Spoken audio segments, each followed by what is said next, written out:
this, how quickly things can change.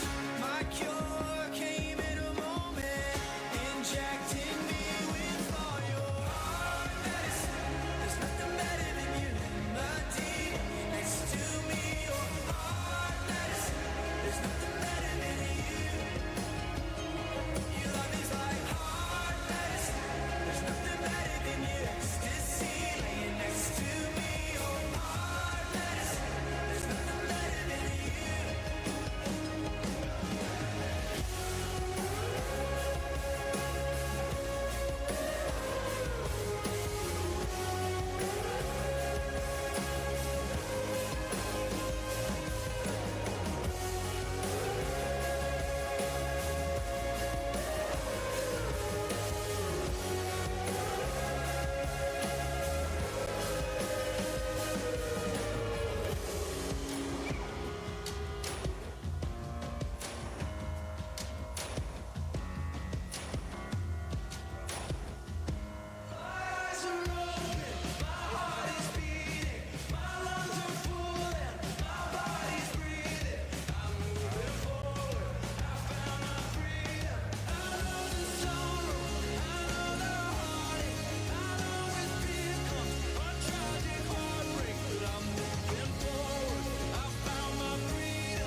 Sometimes you gotta dance through the darkness, sing through the fire, praise when it don't make sense. Sometimes you gotta stare down the giant, worship from the lion's den. Sometimes you gotta shout it from the mountain, louder in the valley, trusting that he's gonna get you there. Sometimes you gotta welcome the wonder, wait for the answer, worship with your hands in the air. I'll praise you anywhere. Praise, give him praise, give him praise, and the highest praise. Give him praise, give him praise, and the highest. He is worthy, yes he is worthy of all of the praise.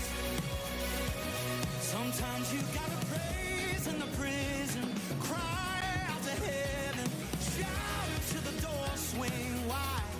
Sometimes Sometimes you gotta stand on your shackles, brave in the battle, worship with your hands held high. I praise you anywhere. Praise, give him praise, give him praise, and the highest praise. Give him praise, give him praise, and the highest. He is worthy, yes, he is worthy of all of the praise. Give him praise, and the highest praise. Give him praise, and the highest. He is worthy, yes, he is worthy of all of the praise.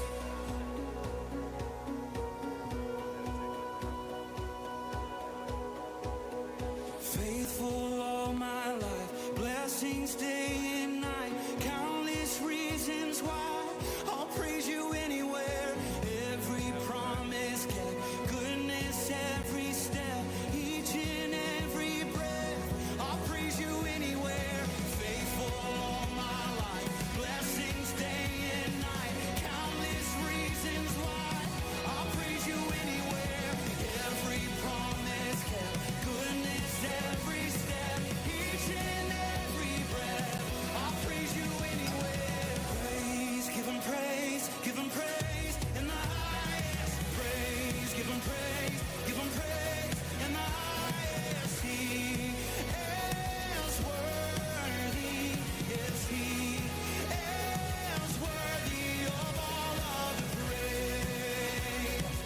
Oh, I'll praise you anywhere. Oh, mountain or valley, I know that you're with me there.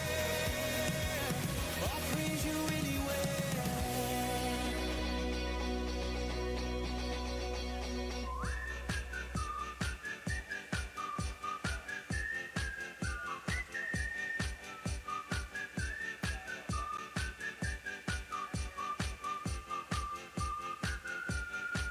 Ooh, crazy's what they think about me.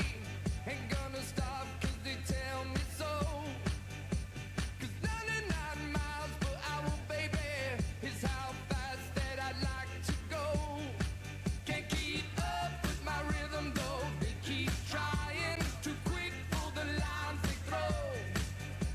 I walk to the sound of my own drum. It goes, they go, we go.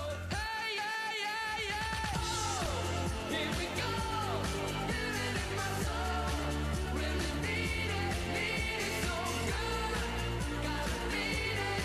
Body takes control. Really need it, need it.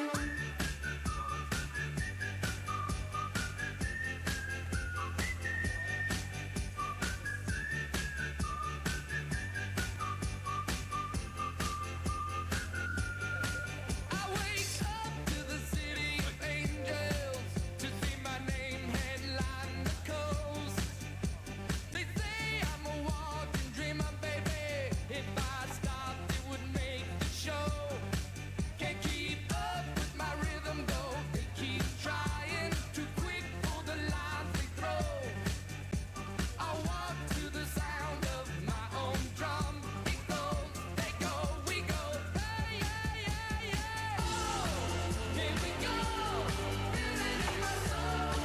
Really need it so good. Gotta beat it. Body takes control. Really need it, need it. Hey, here we go. Feel it in my soul. Really need it so good. Gotta beat it.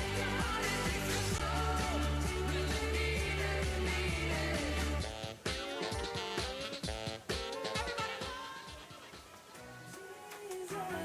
'Cause we're forever saved and death is in the grave.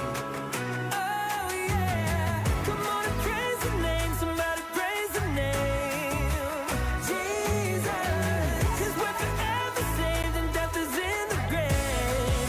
Oh, and the praises don't stop, the devil's been dropped.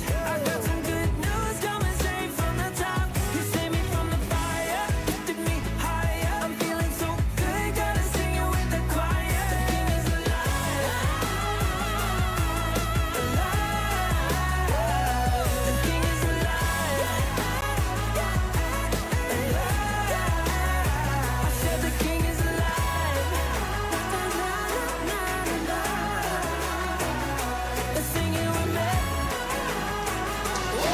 Well, good morning, church. Welcome to Lake Hills. It is great to be with you. Let's stand to our feet. We're going to worship with a song that we learned together last week that talks about living life through the perspective of Jesus first. Sing it out when you know it. Let's sing. Salvation, tearing through the dead of night. See the kingdom burst into color at the speed of light. Freedom, shaking up the atmosphere as the shadows fade into nothing as the day appears.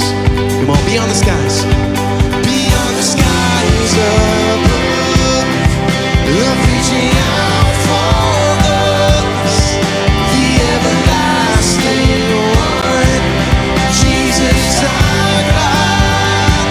Oh, we look to the sun, set our eyes on the Savior, see the image of love, sing His praises forever. Oh, we look to the sun. Come on, see creation. Creation, waking up to kingdom come. See the hope of heaven shining like the rising sun. Now forever, lifted up from death to life. There's no fear in love and no darkness in His endless light. Come on, beyond the skies, beyond the skies above, love reaching out for us, the everlasting one, Jesus our God. Oh, we look to the sun, set our eyes on the Savior, see the image of love, sing His praises forever. Oh, we look to the sun.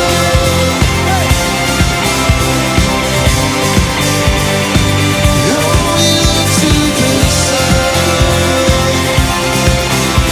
When we sing beyond the skies,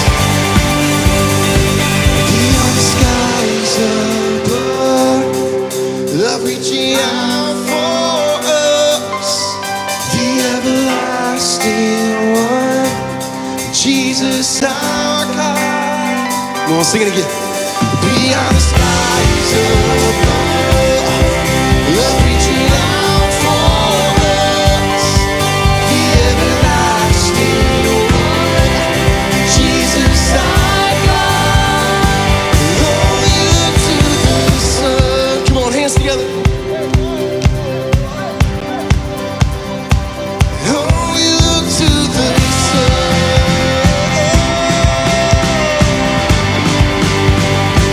Oh, we look to the sun. Set our eyes on the Savior, see the image of love, sing His praises forever. Oh, we look to the sun.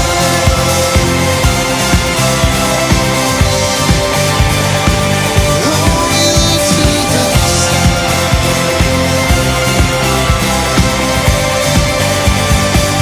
Oh, we look to the sun.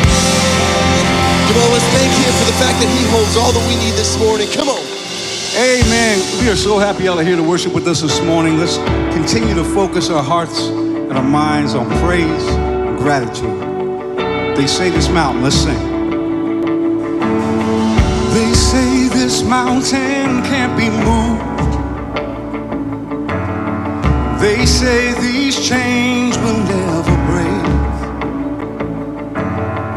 But they don't know you like we do. There is power in your name. We've heard that there is no way through. We've heard. We've heard the tide will never change.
Amen, guys. Hey, that word believe is such an important aspect of our relationship with Jesus, of the way that we follow him. And at the same time, it can be also one of the most challenging aspects of our relationship with him, belief. I think one of the best people in the Bible that we can look at as an example of this is a guy named Paul, who wrote much of the New Testament. And one of the best examples that I can look at in the New Testament comes out of 2 Corinthians chapter 4, where Paul is essentially talking about his hardships and his struggles and trials. I know we talked a couple weeks ago about what to do in the moments where our life situations don't look like they are lining up with what we're believing God for.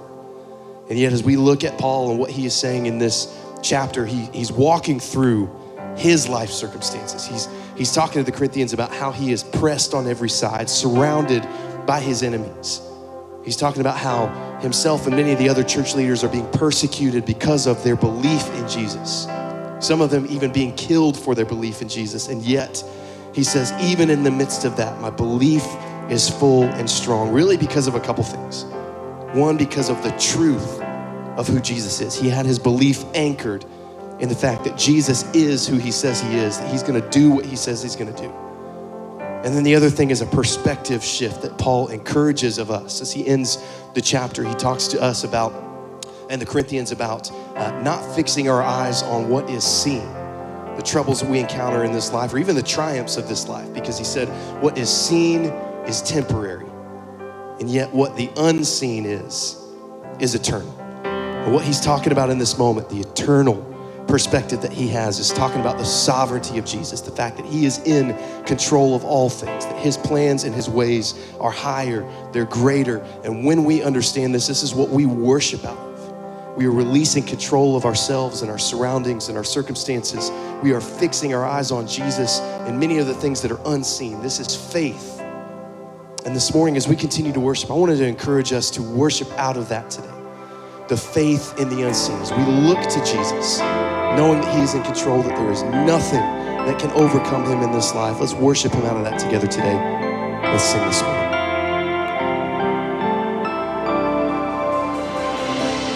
We will lift our eyes. We won't fear the fight. There is one who's stronger. Heart pressed on inside. We will not lose sight of the one who's greater. Sing one name. One name holds every victory. One voice that silences the enemy. One king who reigns for all eternity.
tongue confess that he is Lord. Let's sing this out together. Every victory is yours. Come on. Every victory is yours. Every victory is yours. You rose. You reign. Death is buried in the grave. Hell could not define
that star that sets the enemy. One King who reigns for all eternity.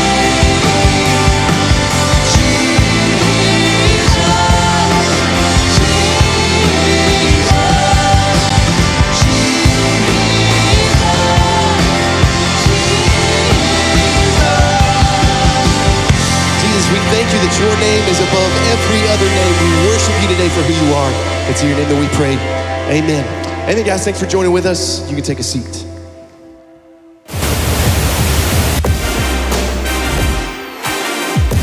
You're going to be surrounded by those who sharpen you, who push you to the limit, who make you become a better football player and a better person on and off the field.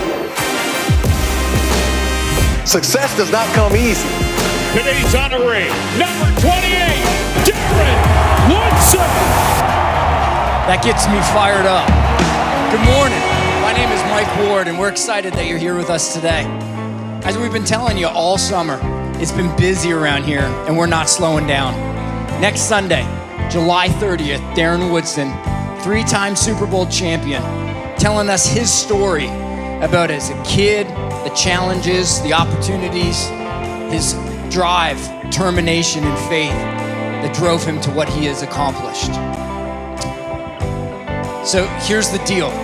We've invited Lake Travis, Westlake, Dripping Springs, Regents, all their football programs. We've reached out to and worked with the youth sports associations to invite all parents, families, coaches, players, all within those local communities of ours to come next Sunday. Last week, we got connected to UT's football team and invited them to be here next Sunday. It is going to be special. See, we have 1,100 seats in this place. So we, Lake Hills, have an opportunity. Actually, I think we have a responsibility to pack this place out. So grab your phones, grab that QR code, invite family, friends, co-workers, post it on your neighborhood Facebook page. Don't worry if you're inviting someone that you think we already have. See, coming from you, it's personal. All of this, camp, VBS, July 30th, back to school blessing, it's all possible because of your faithful giving. Coming back with your tithes and your offerings. So I want to say thank you. Thank you for allowing us to continue to build the community of Christ. Now, if you will, stand to your feet and welcome to the stage, continuing the God of Power sermon series, one of my favorites, Mr. Bill Jones.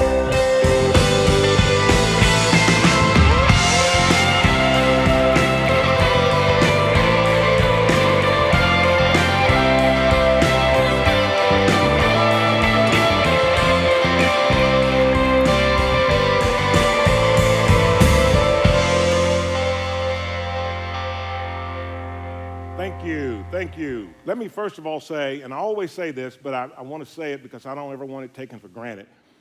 I thank the church for letting Mike and Julie have a little time off. And thank you for your indulgence. As a member of the board of directors here, I know how hard they work, and they need a little time away just to rest, relax, take a deep breath, and get away from us. Speaking of Pastor Mac, I'm not so sure Mac likes me. I think he loves me because he's a pastor and he's supposed to love everyone. But I'm not sure I'm one of his favorite people because he asked me to speak into the series, and the topic he gave me was obedience. Nobody likes to be obedient. Nobody. It is a natural state for us to be disobedient. And as we talk about this thing called obedience, it seems counterintuitive to the series, which is based on the God of power, because we typically think of obedience as powerlessness, not associated with power. In our relationship with God, we got to start with a couple of background concepts before we jump into the lesson. In our relationship with God, we got to first understand that, number one, our natural inclination is not to be obedient. Obedience is not a natural thing for us. And it starts early, when we were little. I have a 3-year-old granddaughter. When she was 2.5, we were at the ranch. Her dad had bought us some cool cowboy boots with pink tops. And she had been out playing, and she came in the house, she took her boots off, she put them in front of the refrigerator.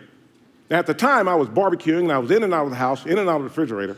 And I said, Harlow, move your boots from in front of the refrigerator into the utility room where the other boots are. And this little 2.5-year-old at the time was only about this tall. She looked at me, she looked at the boots, she looked back at me. I got about 3 feet on her, but this time, right?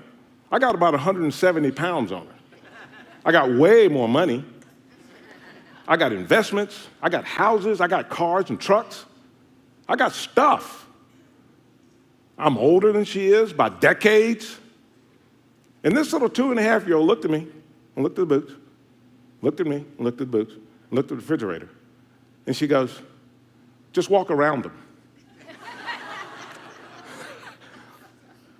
Now that response was a rational response, because if I could walk around the boots, she didn't have to move them, and it didn't interfere with my cooking.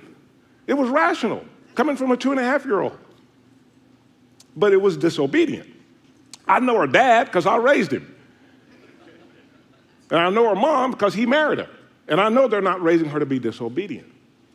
But it starts early. Obedience is not our natural inclination. The second thing we got to understand is disobedience is our natural inclination in our relationship with God. And in our relationship with God, disobedience comes because of us wanting to be God-like. I didn't say godly. We're supposed to be godly. Where disobedience comes in was when we try to be God-like. It started a long time ago. Satan, when he was in heaven, was one of God's favored angels. He was literally the bedazzled one. And because he wanted to be God-like, he disobeyed. And not only did he disobey, he got 1/3 of the angels to go along with it. We now call them demons. And they got kicked out of heaven. Adam and Eve, they had heaven on earth, everything they needed. There's only one thing they couldn't do, is eat from the tree of knowledge.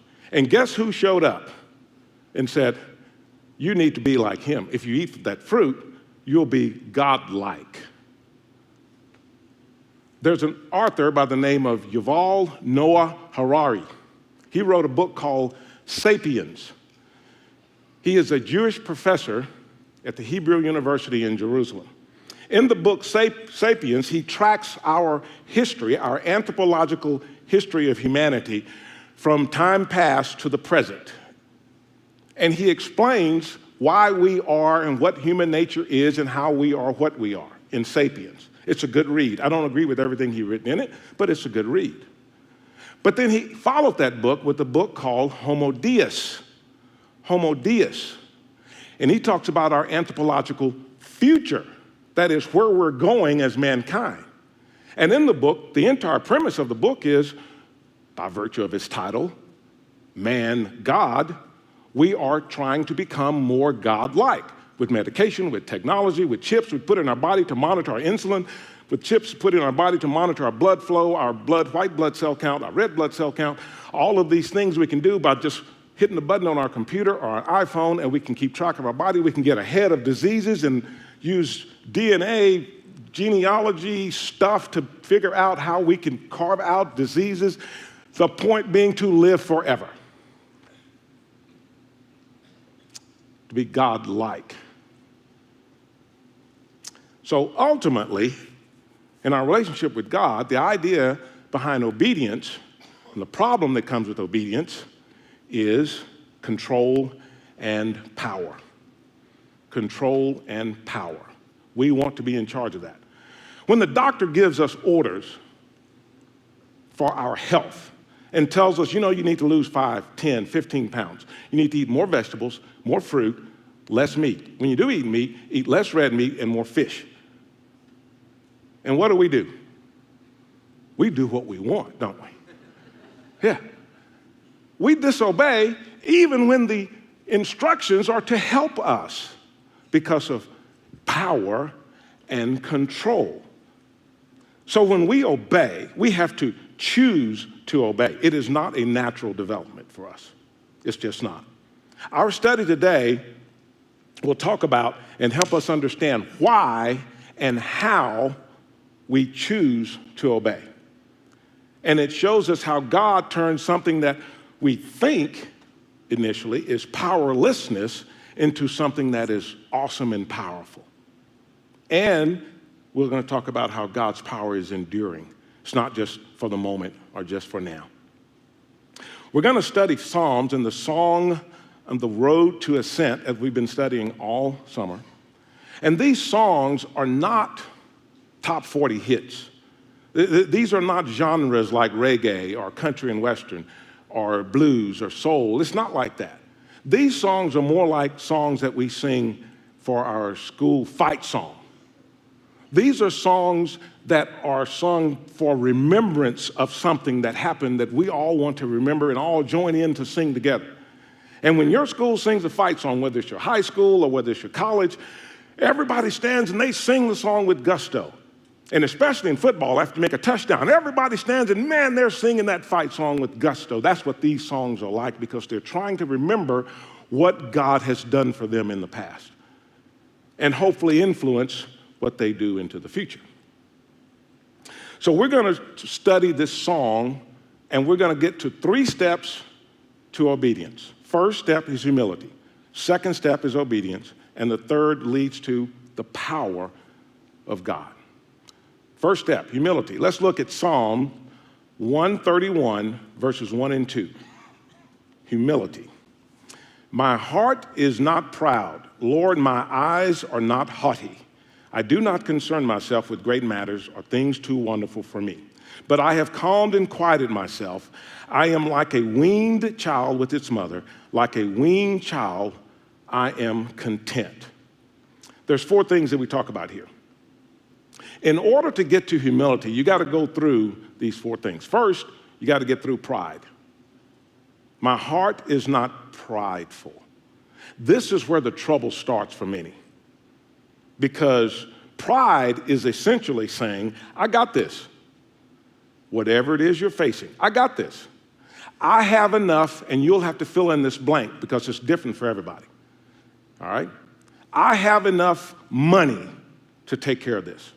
I have enough connections to take care of this. I have enough family history and influence to take care of this.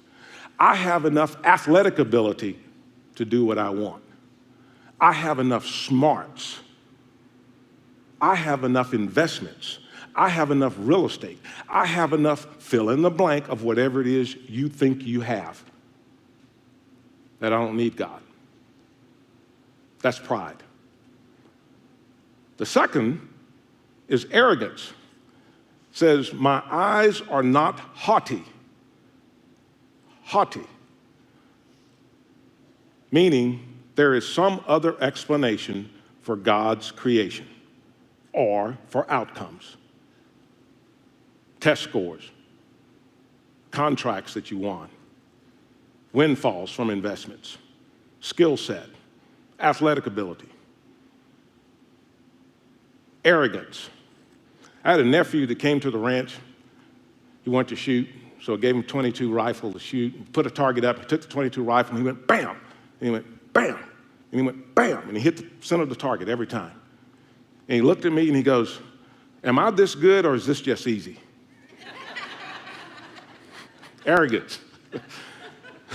There's some other explanation for how good I am other than God's grace. And I like the word they use in the scripture, haughty. Haughty. Haughty is not a word that we typically use, is it? I mean, we know it's in the dictionary, but it sounds like a word a Brit would use, or Mike Ward. Right? It's hot. I had a woman, I'm sorry, this is a little bit away from the lesson, but this woman came to our house when we lived in Barton Creek, and we had bougainvilleas and stuff springing in the backyard, and she was raised in London, and she comes into the backyard and she goes, oh my, your garden is so picturesque. Now, I know the word picturesque is in the dictionary. We just don't use it. It's just not a word we typically use. I wanted to start using the word picturesque, but I thought people might think I was haughty. Omnipotent. It says, I do not concern myself with great matters or things too wonderful for me. What this means is there are some things that we will not know. That doesn't mean that we don't do research into science. It doesn't mean that we don't try to make advancements in technology. That's not what this means. It means that we have to settle ourselves that we are not going to know everything. There are some things that are too wonderful, quite frankly, for us to know. We couldn't handle it. And we have to get through that to get to humility. And finally, we're not unsettled. I have calmed and quieted myself like a weaned child. I like that word, I have quieted myself. Now, a child that's been weaned still needs food, right? The child still needs to eat. But they have quieted themselves. They don't scream and just cry because they know mom, who's there, is going to take care of them. She's going to provide them with food. It's just going to be different than it was before. And so humility says, I'm not prideful, I'm not arrogant, not know-it-all, and I'm calm because I know there's someone greater than me that's going to handle this. Now, if we can't accomplish humility, obedience is going to be tough. It's going to be real tough. In fact, we're probably never ever going to get there. But if we do exercise humility, then obedience follows naturally. Let's look at it. Obedience, Psalm 132, verses 1 through 5. Psalm 132, verses 1 through 5.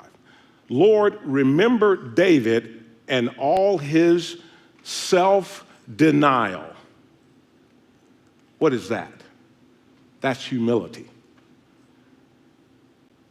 He swore an oath to the Lord. He made a vow to the mighty one of Jacob. I will not enter my house or go to my bed. I will allow no sleep to my eyes or slumber to my eyelids till I find a place for the Lord, a dwelling for the mighty one of Jacob.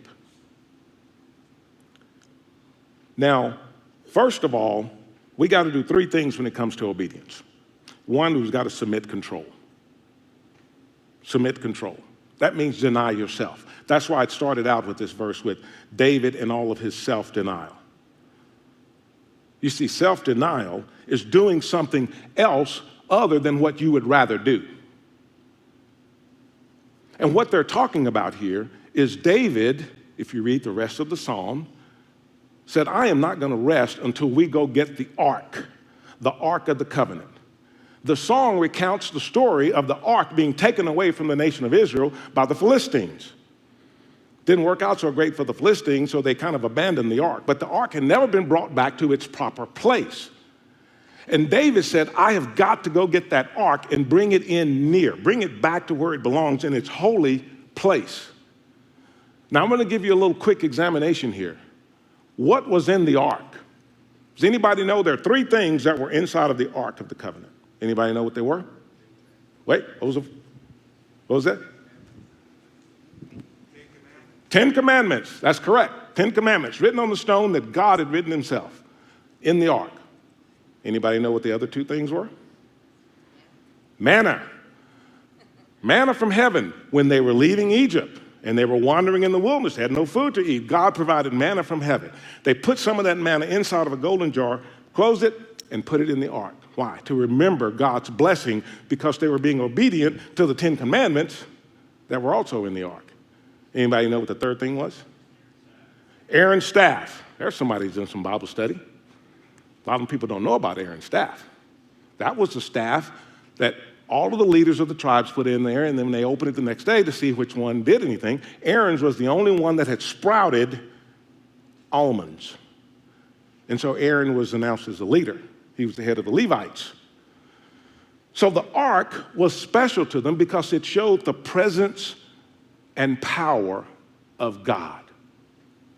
And David said, I will not rest. I'm going to deny myself. I'm not going to sleep. I can't rest until I get that Ark back near to where it's supposed to be. So we have to submit control of what we want. And then we have to submit our desires, placing our wants and needs secondary to God. What I want comes secondary to God. This is going to be real important in just a little while. Y'all remember this. And the whole purpose of submitting control and submitting desires is so we can draw near to God, like the Ark of the Covenant. Now, if we can do the humility thing, get rid of our pride and our arrogance, can't know it all, and be calm, and if we can submit our desires and our control, here is what we get in return. Here is where we go from submission, which seems to be powerlessness, to power. Look at Psalm 132, 11 through 18. They're going to put up on the screen, and the reason I'm telling you about this is because I'm using the Message translation for this particular verse, or these verses, rather than NIV, which is what we've been looking at earlier. And I want to use the Message translation for a very specific reason. When I go through here, I want you to see if you can pick out the power words. I'll give you a hint. They're underscored and italicized. I'll shower blessings on the pilgrims who come here and give supper to those who arrive hungry. I'll dress my priests in salvation clothes. The holy people will sing their hearts out. Oh, I'll make the place radiant for David. I'll fill it with light for my anointed. I'll dress his enemies in dirty rags, but I'll make his crown sparkle with splendor. Now, all of this stuff is as a result of David denying himself and going and getting the ark and bringing God near. This is what they got in return. Number one, they got blessings. They got blessings. What is blessings? That's unearned favor from God. They got supper. What's supper? Provisions. He says, I know you may arrive hungry, but I got you. I got your back. I will make sure you have food, your provisions. Salvation. I'll dress the priests in salvation clothes. What is salvation? That's forgiveness. We get the power of forgiveness. I'll give you radiant. What's radiant? That's glory. And glory is something that's so powerful, other people see it in our lives. And I'll give you light. Light. Joseph talked a little bit about light last week. Do you know that light is undefeated against darkness? As long as there's power behind it, darkness can't beat light. If you have a flashlight and it's got battery and the battery has juice, it's going to beat darkness every time.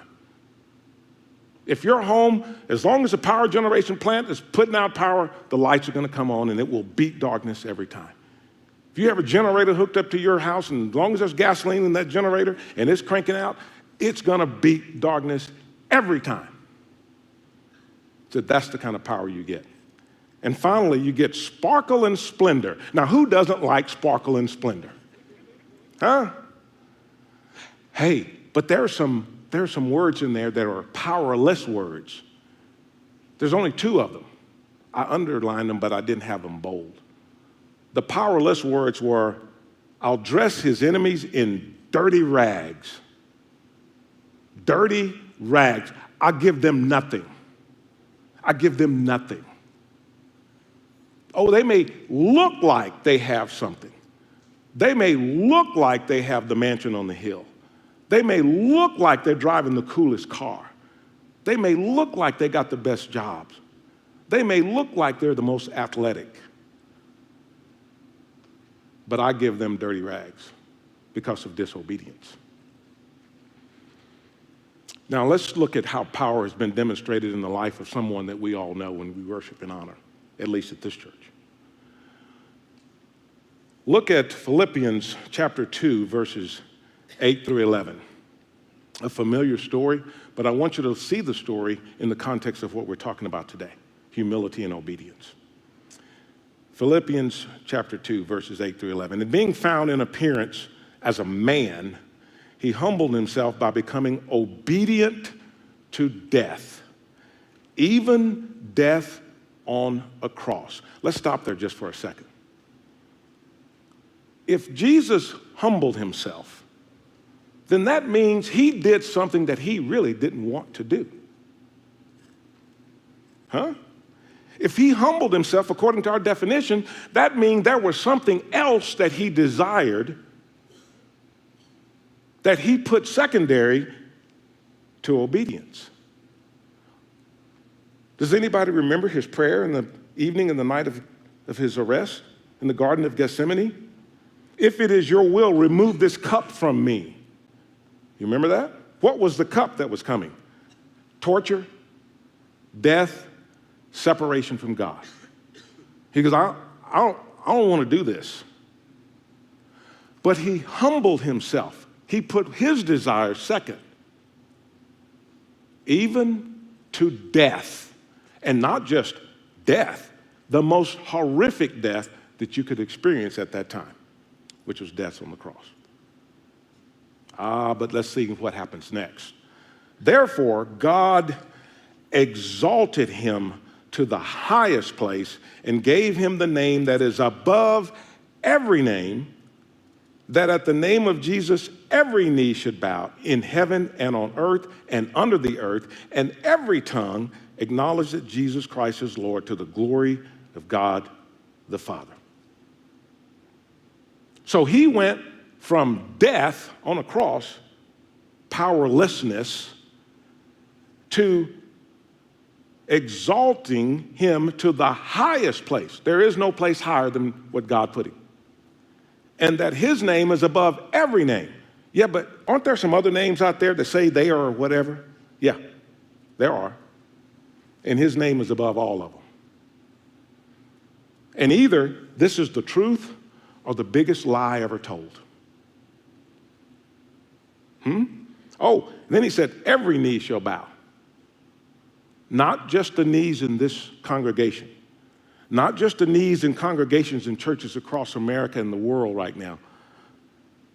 Every knee shall bow. In heaven, which we can't see, on earth, which we can see, and under the earth, which we can't see. And every tongue acknowledge that Jesus Christ is your Lord. You see, this is demonstrating that obedience taps into God's power. And you have to trust God's history and God's work. We got David, which we were singing about in the Psalms. We've got Jesus himself lifted up above all men. We've got followers today. I talked to a woman last week that I had no idea of the life experiences she's been going through. I had no idea. All I know is she has always been obedient. But she told me about her daughter who, at 20 months old, she had to put her in surgery and remove part of her brain because she was going through epileptic seizures that would last 40 and 45 minutes. And she wasn't going to live if they hadn't done something. This was about 25 years ago. The girl is doing fine now. And then she, the woman I was talking to, that I've known for more than 20 years, said, yeah, I'm suffering from some issues with my nerve endings and they won't let the muscles fire. So I'm a little unstable. She's younger than I am, and she hasn't slowed down one bit. Nor is there any of that on her face. She's got power, and it comes from her being obedient. It doesn't mean that we avoid trouble. It just means that we're guaranteed victory and glorification of God. Disobedience distances us from God's power. We're separated from Jesus and his power. And I'm not just talking about the unsaved. I'm talking about those of us who claim Jesus as Lord. I'm talking about you and me. I don't mean you lose your salvation. I'm saying you lose the power that God has for us if we draw in close through obedience. Johnita and I went to Italy in April. And we went to Venice, Florence, and Rome. While in Rome, we did all the stuff that you're supposed to see in Rome, okay? This was not a lay on the beach vacation. This was get up and go. We got to go see things, take pictures of stuff. I was a little surprised at the crowds. Just say that for those of you who hadn't been. It's kind of like going to Astroworld, everywhere. But we went to a place called the Pantheon, and the Pantheon was built thousands of years ago to celebrate all of the various religious sects that were then in Rome. The Roman Catholic Church took over Rome, kicked all the other religious sects out, and now the Pantheon is only dedicated to Christianity. Here's a picture of Johnita and I in front of the Pantheon. Can y'all put that picture up? Can you see that? Oh, there we go. That's the front of the Pantheon. Inside of the Pantheon, it is a dome-shaped structure. I know that you have an angled pitched roof there in front, but behind that is a huge dome-shaped structure, and the dome has a hole in the top, purposefully. They built it with a hole in the top, so it rains inside of it and the sun shines through it. And we go in and we're walking around, we put the little earphones on, and we're going to the various stations around this circular building. And I get to one station, and there's a picture of Jesus, a painting of Jesus, with Thomas putting his hand into Jesus' side that was pierced while he was on the cross. So it's after his resurrection. And I took a picture of it, showed the picture of Jesus there. Now, that's the picture that showed up on my iPhone. And I looked at it, and I said, what is the deal? I can see Jesus right there, but when I take a picture of him with my iPhone, that's what I got. Well, the sun was shining through the hole in the roof and was blotting out the ability to see Jesus in that picture. Now, let's look and see what happens. Oh, wait a minute, before we do this, I am not Steven Spielberg here, okay? All right, so no judging. But let me show you what happens when I did something a little different. This is the Pantheon. That's the hole in the roof. The sun shining through. And there's the painting. Now you notice I'm far back, but I move in, and then I started zooming in the lens of the camera. And the closer I got, look and see what happened. There he is. He's right there. And he's taking doubting Thomas's hand and putting it into his side to say, yeah, I'm your guy. I'm your guy. Now look and see what happens when I pull back from Jesus. As I get further away, I know he's there, but I can't see him. You see, Jesus gave us two commands. He took everything that was in that ark and he boiled it down to two. He said, love God and love your neighbor. If you love God and you love your neighbor, all of the stuff that's in the commandments is summed up. And we seem to be having a difficult time doing both, don't we? I mean, we're living in a time where loving God is just not cool. And we don't stand up for God when we need to, when we're called upon. Now, I'm not asking anybody here to be obnoxious. That's not what we preach here. But we are called upon to be obedient. And we're called upon to love our neighbor. It seems like every time I'm asked to preach here, something is going on around us where we're not loving our neighbor. We just seem to have a difficult time doing that, don't we? Just not being obedient to Jesus' two commands.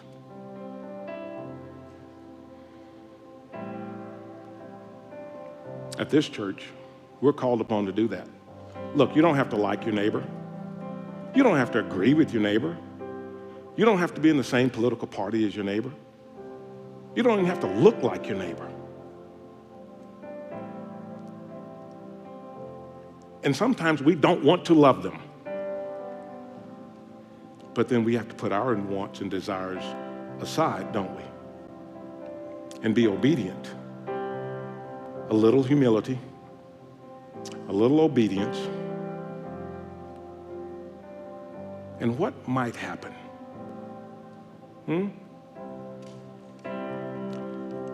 If we're obedient and we draw Jesus in close to us, not only will we see him, but maybe somebody else will too.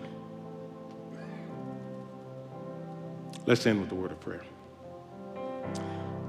Dear Heavenly Father, these songs in Psalm were sung to honor you. These songs were sung to remember your powerful blessings on the nation of Israel and to celebrate humility, to celebrate obedience to your word. Oh, they weren't perfect. They messed up. But when they got it right, you came forth with power, with radiance, with glory, with blessings, with salvation. Yes, even supper. Help us to put aside our pride, put aside our arrogance, put aside our know-it-all, and to submit our desires to you, to be obedient, to love God, and to love our neighbor. Father, we know that you have something available for us through your power that we cannot even imagine. Blessings that we can't even explain or expect, but we know they're there. And so as we are obedient, we receive your power. Help us to draw you near, to show others your glory and your blessings, that they may be drawn to you. Every knee bent, every voice proclaiming and acknowledging your name above all others. If there's someone here who's never prayed that prayer personally, if there's someone here who's lost, trying to figure it out,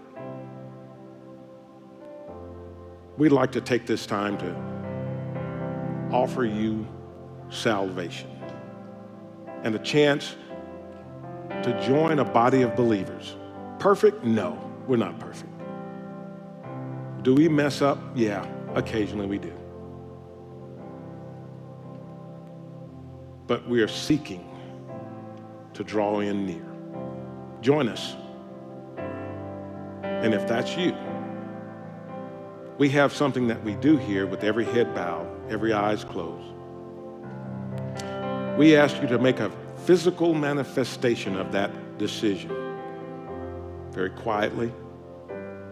If this is you, this is the prayer that you're making this morning, that you raise your hand. Definitively, clearly, to say, today is the day that I join a body of believers.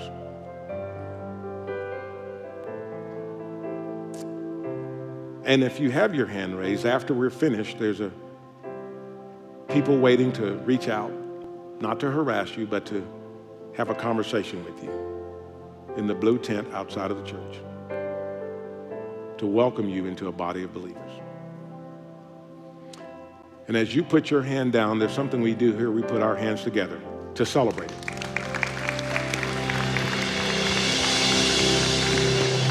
Well, hey, if you prayed that prayer, we are so excited about that. We want to celebrate that with you. A couple things you can do. If you're online, you can let your online host know. They'll give you some next steps there. If you're in the room, you can scan the QR card. that is on the seat back in front of you. There'll be a place to indicate that. Or you can go chat with one of our team members out in the hub area. We've got a free gift for you of a Bible, a journal, a reading plan, just some tools to help you on what comes next in this brand new journey of following Jesus. So make sure to check that out. Hey, for everybody, don't forget, next week is going to be a massive week here with Darren Woodson. It's going to be incredible. Invite your friends, bring your family. This is going to be great. You won't want to miss it. You guys have a fantastic week, and we hope to see you all next Sunday.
Life's what you make it.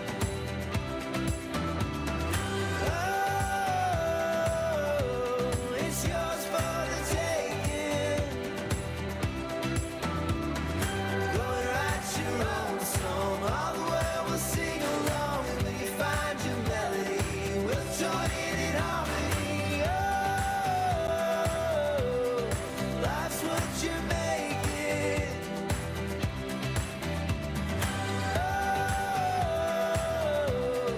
Life's what you make it.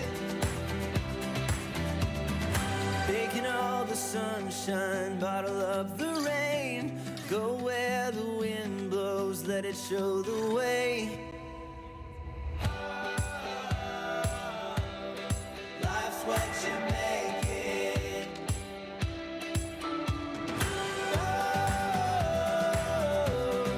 Life's what you make it. Oh, it's yours for the taking. Go and write your own song. All the world will sing.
You gotta find your people, the ones that make you feel alright, the kind you wanna stay up with all night. You gotta find your people, the ones that make you feel whole. They won't leave your side when you lose control. The ones that don't let you lose your soul. You gotta find your people, the ones that get the joke, who understand what you're saying before a word is spoke. You gotta find your people that put the needle in the groove. When you're together, you got nothing to prove. When you're together, you got nothing to lose. In a world full of strangers, you don't know who to trust.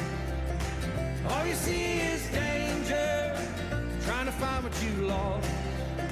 You can't go it alone, everybody needs help. You gotta find your people, then you'll find yourself. You gotta find your people that'll call your bluff, who ride along when the road is rough. You gotta find your people, the ones that make you feel equal. They pick you up and don't put you down, help you find your way in the lost and found. In a world full of strangers, you don't know who to trust. All you see is danger, trying to find what you lost. You can't go it alone, everybody needs help. You gotta find your people, then you'll find yourself.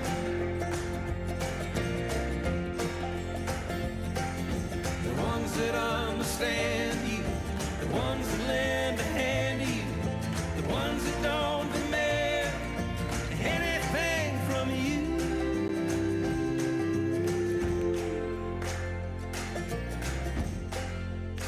You gotta find your people, the ones that make you feel alright, that tell you the truth and wish you well. You gotta find your people, then you'll find yourself. You gotta find your people, then you'll find yourself.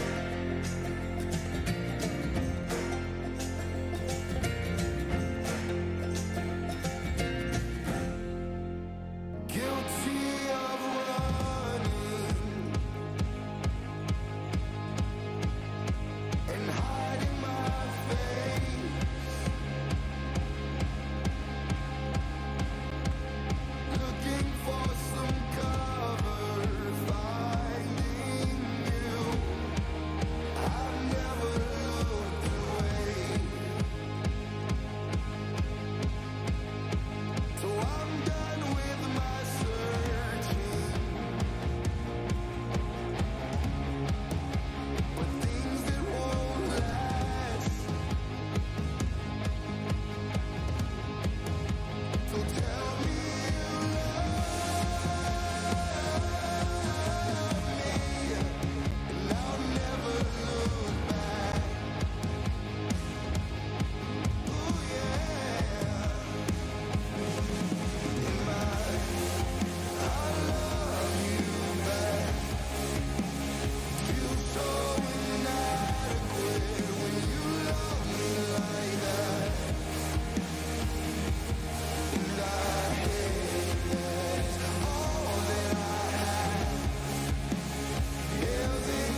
So what are we waiting for? What are we waiting for?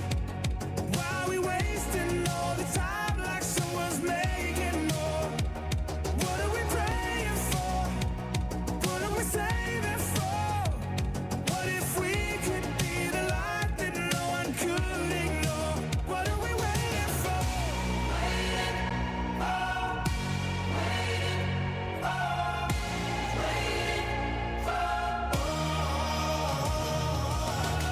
So what are we waiting for? What are we waiting for?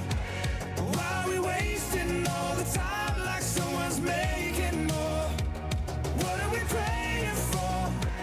What are we saving for?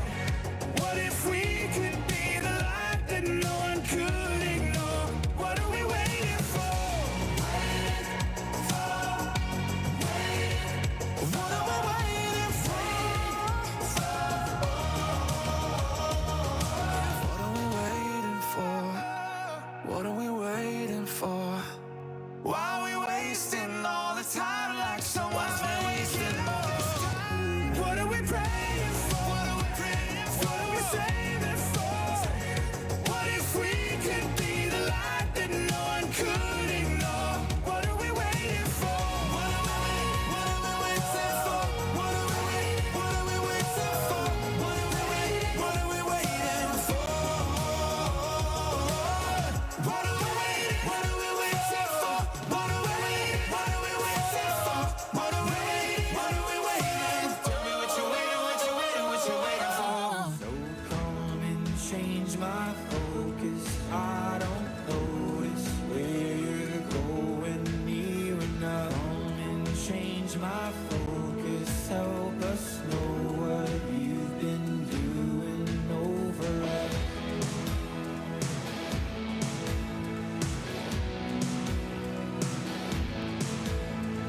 Come and change my focus. I don't notice where you're going near enough. Come and change my focus. Help us know what you've been doing over us.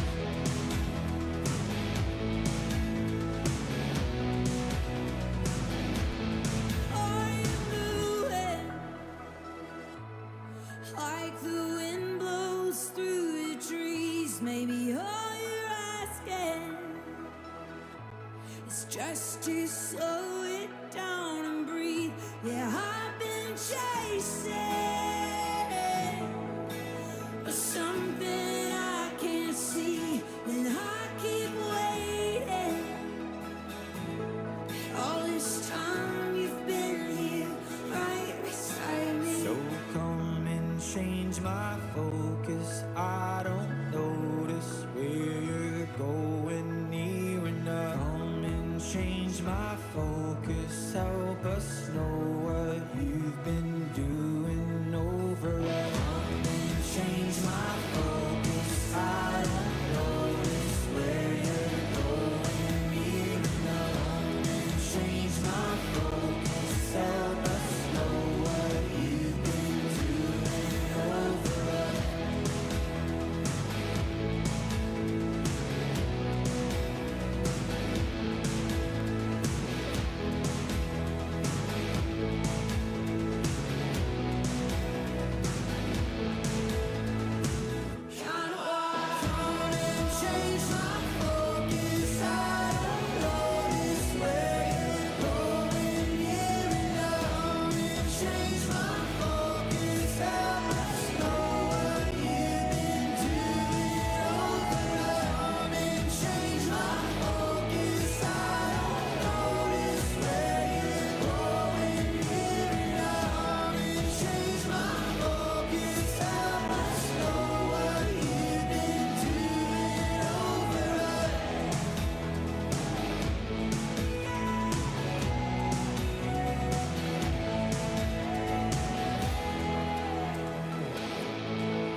I don't know why we do the things we do.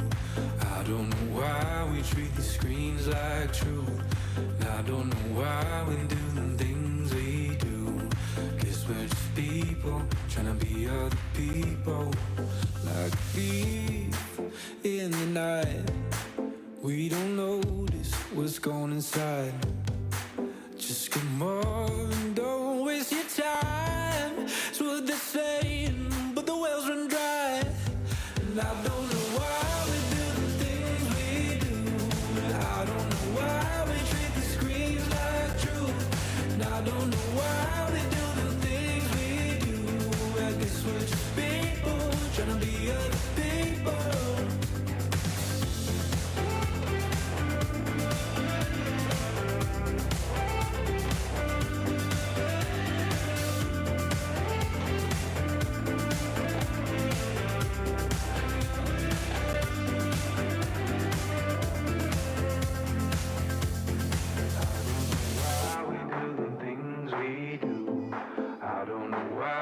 Treat the screens like truth. I don't know why we do the things we do. Guess we're just people trying to be other people. I don't know why we do the things we do. I don't know why we treat the screens like truth.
This song inside, I think it's time to testify.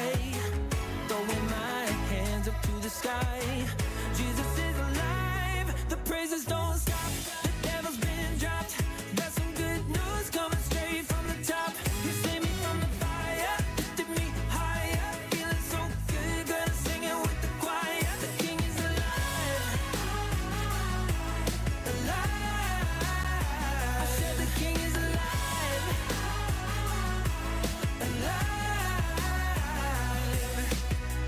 Crazy days got my head swimming, but we know the one who keeps the world spinning.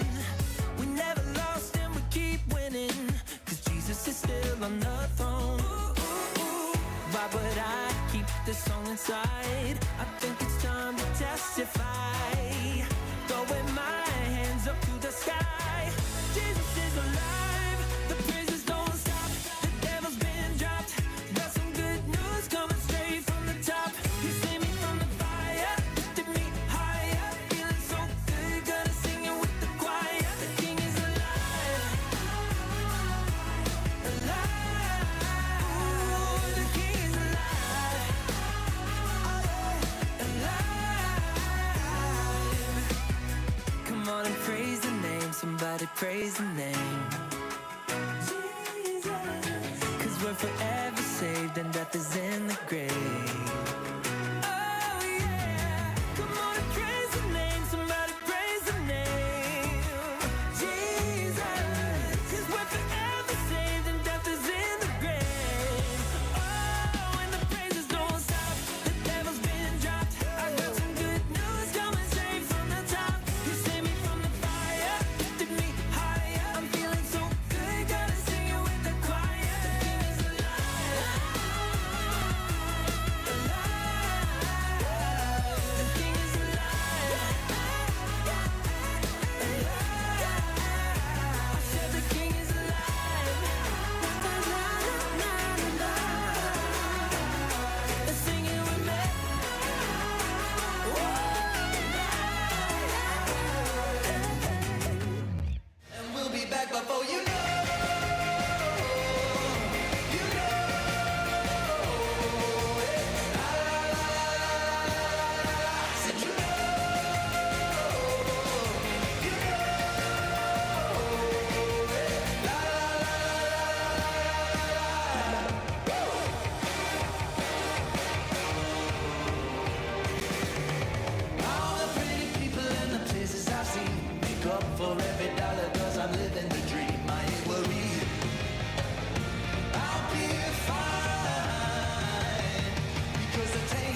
rise to the mountains above.